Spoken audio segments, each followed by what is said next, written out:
మొన్న ఒక వీడియోలో జెలెన్స్కై గురించి మాట్లాడుతూ ఇతను యూరోప్లో ఒక టీవీ ఛానల్కు ఇచ్చిన ఇంటర్వ్యూ. సో ఇందులో ఇతను ఏం మాట్లాడాడు, పుతిన్ త్వరలోనే చనిపోతారు, so Putin rest in peace అని చెప్పి ఎక్కడికక్కడ మీకు సంచలన వార్తలు. ఏంటండి ఇలా ఎలా మాట్లాడతారు అంటే సింప్సన్స్ కార్టూన్. సో ఇందులో ఒక ఎపిసోడ్లో మీకు 3వ ప్రపంచ యుద్ధము, మీకు రష్యా అనబడే దేశం మళ్ళీ సోవియట్ యూనియన్గా మార్చే ప్రయత్నంలో వ్లాదిమిర్ పుతిన్ గారు ఒక పెద్ద యుద్ధము చేశారు. సో ప్రపంచాన్ని ఎదిరించాడు, ఫైనల్గా యుద్ధంలో ఆయన మరణించాడు అని స్టోరీ. సో అక్కడ కొంతమంది రెస్ట్ ఇన్ పీస్ అని ఏదైతే శిలా పలకం ఉంటుందో దాని మీద డాన్స్ చేస్తున్నట్టు కూడా మీకు ఆ కార్టూన్స్ కనిపిస్తాయి, పెట్టాము కూడా. సో ఇదంతా ఏంటి, జెలెన్స్కై యొక్క స్టోరీ, స్క్రీన్ ప్లే, డైరెక్షన్ అని మాట్లాడ. కానీ చూడండి విచిత్రము, ఆ వీడియో వచ్చిన నెక్స్ట్ డే మీరు చూసారంటే మీకు కేజీబీ అంటారు. కేజీబీ అంటే ఒక ఫెడరల్ బ్యూరో ఆఫ్ ఇన్వెస్టిగేషన్, అమెరికాలో ఎలా అంటామో అలాగే సెంట్రల్ బ్యూరో ఆఫ్ ఇన్వెస్టిగేషన్ ఇండియాలో కూడా అంటాం కదా, సిబిఐ అంటాం. అలాగే రా అని చెప్పి ఇండియాలో అంటాం చూసారా, మీకు రష్యాలో దీన్నే ఎఫ్ఎస్బి అంటారు, అంటే ఒక స్పై ఏజెన్సీ. సరిగ్గా ఎఫ్ఎస్బి యొక్క హెడ్ క్వార్టర్సు అక్కడ పుతిన్ గారికి సంబంధించిన ఒక కాన్వాయ్, అందులో లిమోజిన్ అనబడే పెద్ద కారు ఉంటుంది, పడవలాగా ఒక కారు ఉంటుంది. సో మీకు పుతిన్ గారి కాన్వాయ్లో ఉండే ఈ కారు సడన్గా తగలబడిపోవడం, ఇంజిన్ నుంచి మంటలు. సో వితిన్ మినిట్స్ ఈ కారు పూర్తిగా దగ్ధమైపోవడం. సో దీన్ని ఆపడానికి మీకు ఫైర్ ఫైటర్స్, పక్కన ఉండే రెస్టారెంట్ వాళ్ళందరూ పరిగెట్టుకొచ్చి నీళ్లు పోయడం. ఇదంతా ఏంటి, ఒక సినిమాలో మనము చూసే ఒక దృశ్యము లాగా ఉంది. పుతిన్ గారి కారు అక్కడ ఆగడం ఏంటి, ఈ ఆఫీస్ ఏమో ఎఫ్ఎస్బి యొక్క హెడ్ క్వార్టర్స్ ఏంటి, ఇంతలో ఈ కారు ఇలా తగలబడిపోవడం ఏంటి, ఎవరికి అర్థం కాలేదు. కానీ జెలెన్స్కై అన్న మాటలు, త్వరలోనే పుతిన్ గారు చనిపోబోతున్నారు, అప్పుడు యుద్ధం ఆగిపోతుంది కదా, సో మన ఇష్టానుసారం యుక్రెయిన్లో ఏం చెయ్యాలో చేసుకోవచ్చు కదా. ఏంటి, ఫ్రాన్స్ అధ్యక్షుడు ఇమాన్యుయల్ మ్యాక్రోన్, యూకే యొక్క ప్రధానమంత్రి, వీళ్ళందరికీ ఇతను ఇదే నేరేటివ్ చెప్పాడు. సో ఇవాళ జెలెన్స్కై పకడ్బందీగా ఇలాంటి ఒక అసాసినేషన్ అటెంప్ట్ అనేది చేసాడా, ఎక్కడ మాస్కోలో, అదీను మీకు ఎఫ్ఎస్బి హెడ్ క్వార్టర్స్లో ఇంత పని ఎలా చెయ్యగలిగాడు. సో ప్రపంచమే ఉలికి పడింది. మరి ఇదంతా చూస్తున్న పుతిన్ గారికి ఎలా ఉంటుంది, నువ్వు ఇంత చిన్న దేశము, దానికి ఒక అధ్యక్షుడు, నువ్వు నా మీద హత్యా ప్రయత్నము చెయ్యగలవా. సో ఇది ఒక వెర్షన్. ఇప్పుడు ఇండియన్ మీడియా వీళ్ళు కథనాలు రాస్తారు కదా, ఇప్పుడు Hindustan times, India today, times of India, ఇలా ప్రముఖ పత్రికలు వీళ్ళేమంటున్నారు అంటే, ఇప్పుడు ఇది ఒక ఫాల్స్ ఫ్లాగ్ ఆపరేషన్ అనుకోండి. ఏంటండి ఇది ఫాల్స్ ఫ్లాగ్ ఆపరేషన్ అంటే, రష్యాలో పుతిన్ గారి ఆజ్ఞానుసారము నా కాన్వాయ్లో ఉండే ఒక కారు, దీన్ని తగలబెట్టండి, నేను ఇందులో ఎక్కబోతున్నాను అని ప్రచారం చెయ్యండి. ఇదంతా చేసింది ఎవరు, జెలెన్స్కై అనబడే ఒక భారీ క్యాంపెయిన్.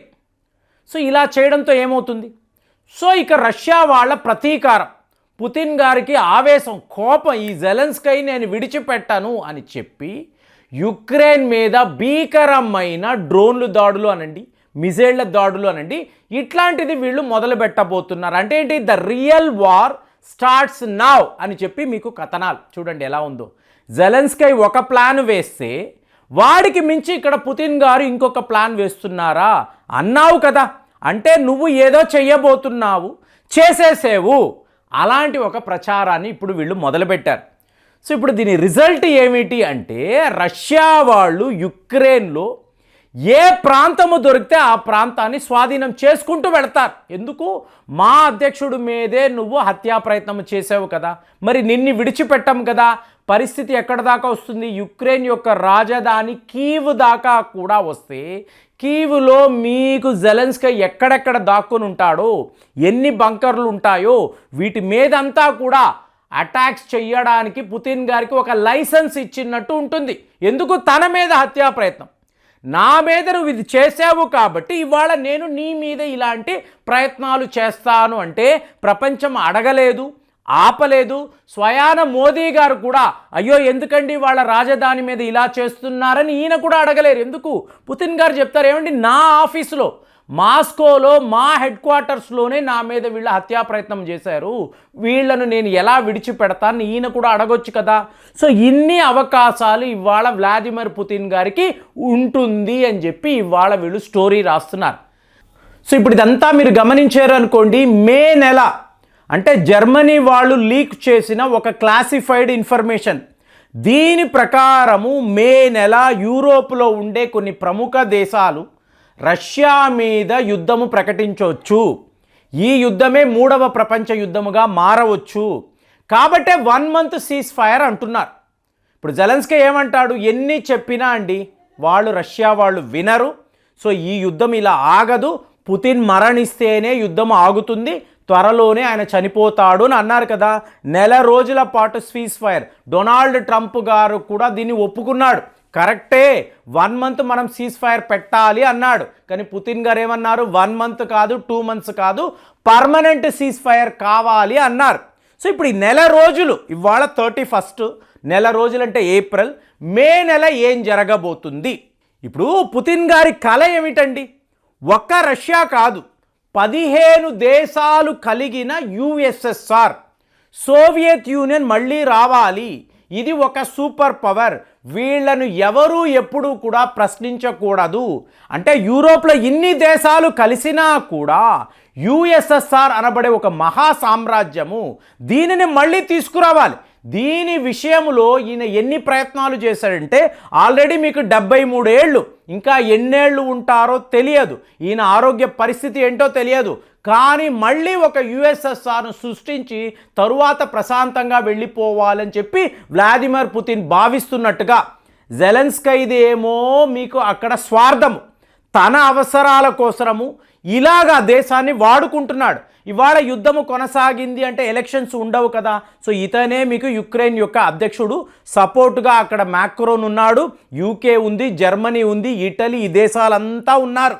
అంటే వాడు చేసే వెధవ పనులు, ఈ డ్రామాకు సపోర్ట్గా వీళ్ళందరూ కొత్త కొత్త డ్రామాలు. కానీ అక్కడ ఏమైంది, దేశము రష్యా అనబడే ఒక గొప్ప దేశము ఎప్పటిలాగే ఒక మహా సామ్రాజ్యముగా ఉండాలి అని చెప్పి పుతిన్ తన దేశము కోసం చేస్తున్న పోరాటం. మీరు చూసారంటే మోదీ గారి ఆలోచన ఇలాగే ఉంటుంది, మీకు రష్యా వాళ్ళ ఆలోచనలు, ఇంకా చెప్పాలంటే షీ జిన్పింగ్ కూడా, అంటే మీకు మావో జిడాంగ్ తర్వాత నేనే అంత గొప్ప నాయకుడు, చరిత్రలో చైనాను నిలబెట్టిన మీకు షీ జిన్పింగ్ రాయాలి, అలాంటి ఒక గొప్ప హిస్టరీని వీళ్ళు పిల్లలు చదువుకోవాలి. అంటే వాళ్ళు ఎలాంటి వాళ్ళైనా కూడా వాళ్ళ దృష్టి ఏంటి, దేశము గొప్పగా ఉండాలి.